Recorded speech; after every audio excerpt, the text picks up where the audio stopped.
Hi everyone, my name is Dhaval Gangar and this is my channel The 1% Common Sense, where I uncover simple yet effective common sense habits and practices applied by the richest 1% of the world to create generational wealth. Today we are uncovering the rise and fall of the condo apartment market in Greater Toronto area. There is so much interesting to talk about, so please stay tuned.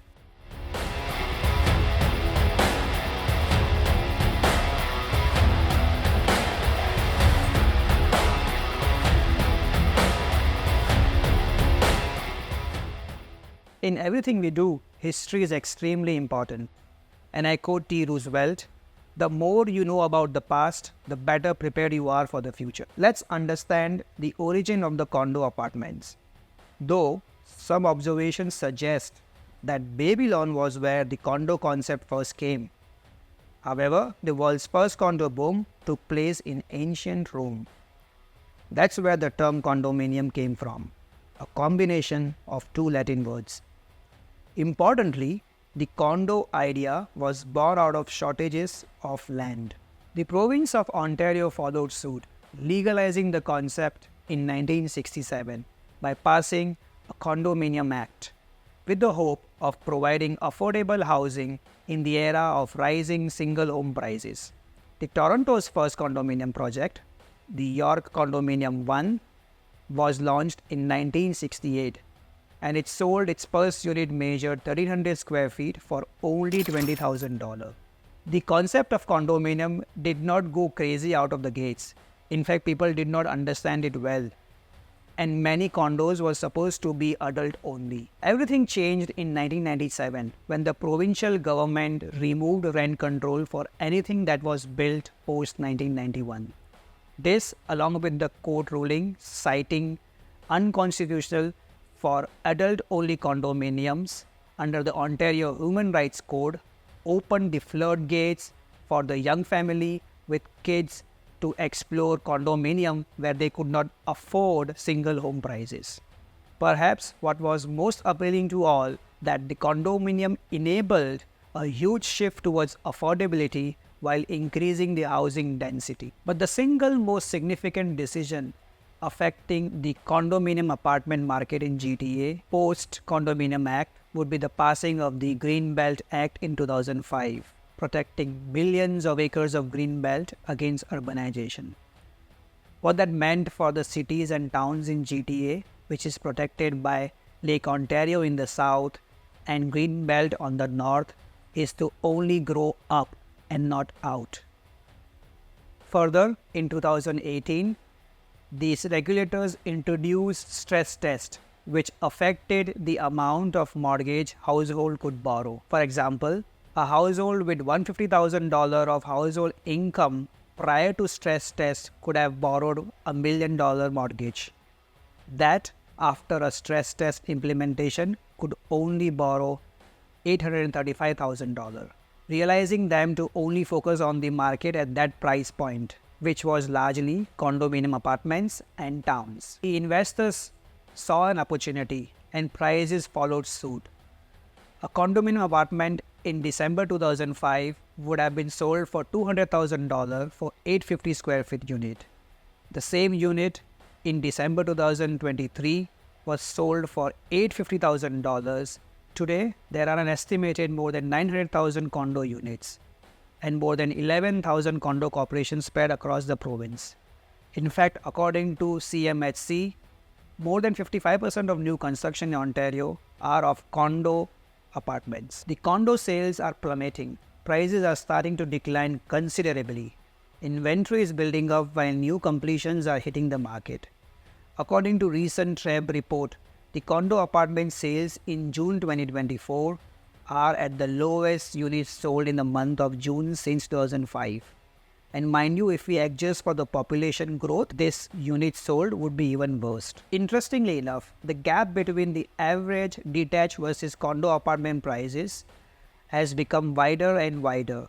Please note, the average is just for the benchmarking, but we all know that particular city area property may show a different trend. So what led to this fall in the condo apartment market? Why they started becoming unpopular? There are many reasons for us to cover, but in the interest of the time, I am only focusing on 3 groundbreaking ones. Not many realize, but in fact prior to COVID, the prices of condo apartments grew more than prices of detached homes. A price of 200,000 of a condo apartment in 2005 grew all the way to 630,000 in 2020, a growth of 320%. This compared to price of a detached of 360,000 in 2005 increased to 1.1 million, a growth of 310%.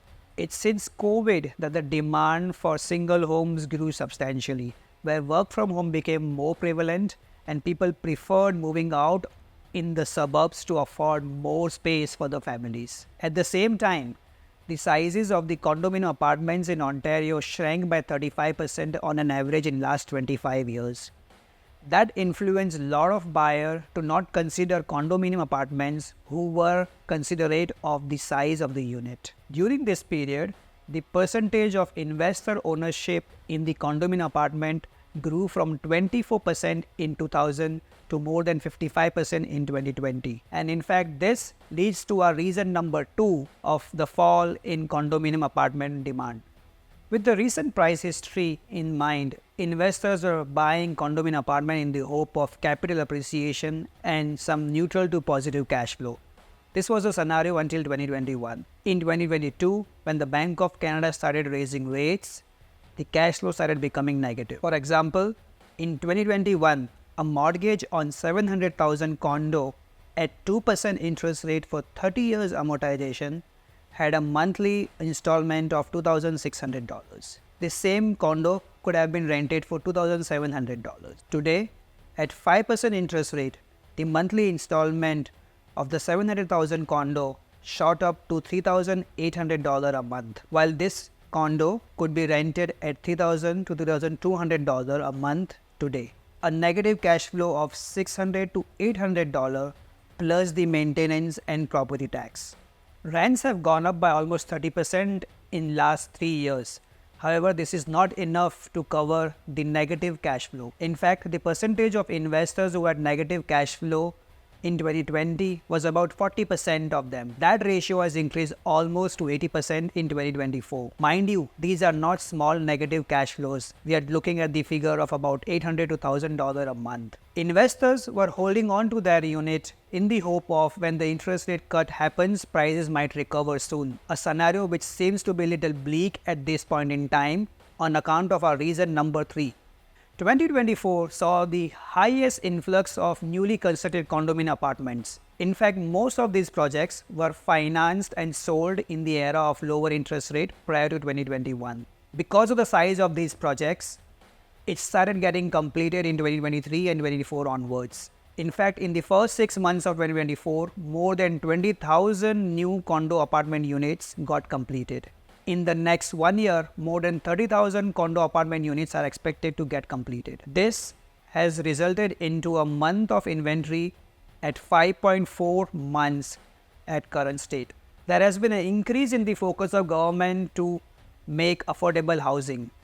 This could lead to more condominium apartment construction. The current inventory level stands at 5.4 months, and with all the new inventory that is coming in the market in next 1 year, the inventory levels could reach upwards of 6.5 to 7 months. While there is an influx of newly constructed units, we are also observing that number of projects either getting cancelled, delayed or failed starting 2025 have been rising, as there are lesser and lesser takers for these condominium apartment units. So what we covered today, we understood the rise of the condo apartment market.